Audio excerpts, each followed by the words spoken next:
Online sabong partner. Ayun, Okay, ito. ang 7 issue Okay, natin. basahin ko, sir. Sige. Okay, DICT to form task force against the online sabong. Okay, may detalye po sa baba, sir, kung pwede scroll up po natin. The Department of Information and Communications Technology or DICT would set up a task force to monitor the operations of illegal online cockfights. DICT Secretary Ivan Jan Uy said they would intensify the campaign against the websites that continued to operate or promote e-sabong which was already banned by the previous administration. Okay, yan po. Ano masasabi mo diyan? Meron pa ding mga o-operate ng mga illegal, ano?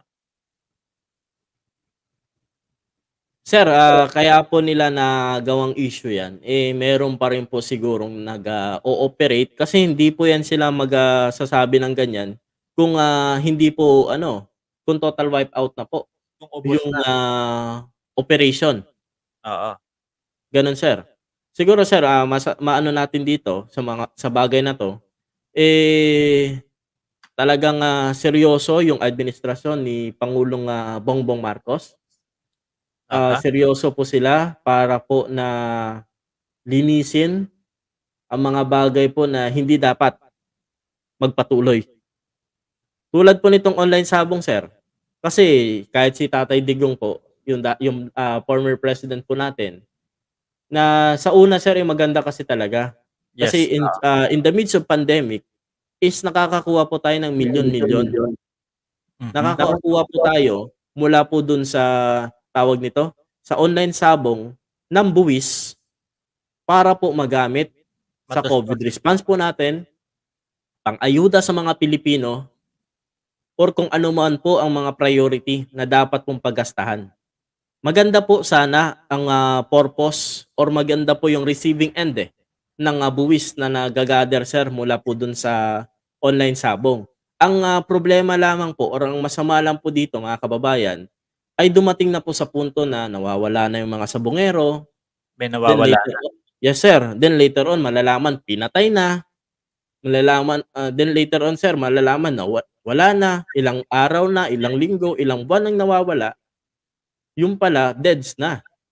May latest update diyan nung isang 2 weeks ago yata na yung isa doon 30 'yun, 'di ba? Tama ba ako sa numbers? Di ako familiar, sir, sa Okay. Comment niyo sa na lang po figure. guys yung number nung mga Sa sabong. mga sabongero po diyan na nandito sa natin, live streaming. Ayan. May latest update do'n na isa doon sa nawawala is kumbaga yung asawa kasi siyempre hinahanap pa din, 'di ba? Mahal mo sa buhay 'yun, eh. So ngayon, partner, inisa-isa nila. Ngayon yung huling source niya para ma-check kung ano yung nangyayari, siguro out of curiosity na din na talagang, kumbaga ano tawag dito, yung wala ka ng choice, wala ka ng option, 'di ba?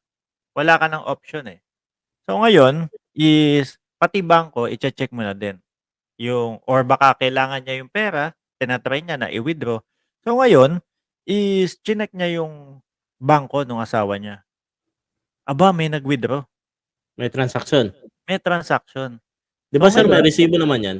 oo, so ngayon ang ginawa ng pulis is chineck saan, nag-withdraw, saan 'to naganap, anong oras 'to naganap. So nakita yung picture nung nagwi-withdraw.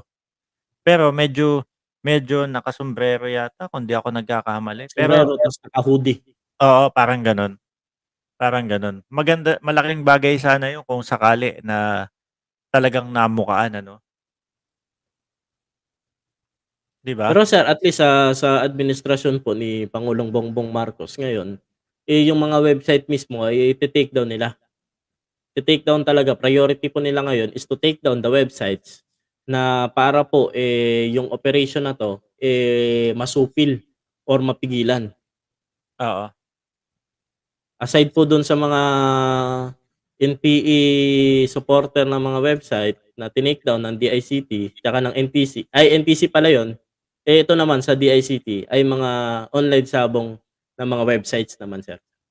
Tama, tama.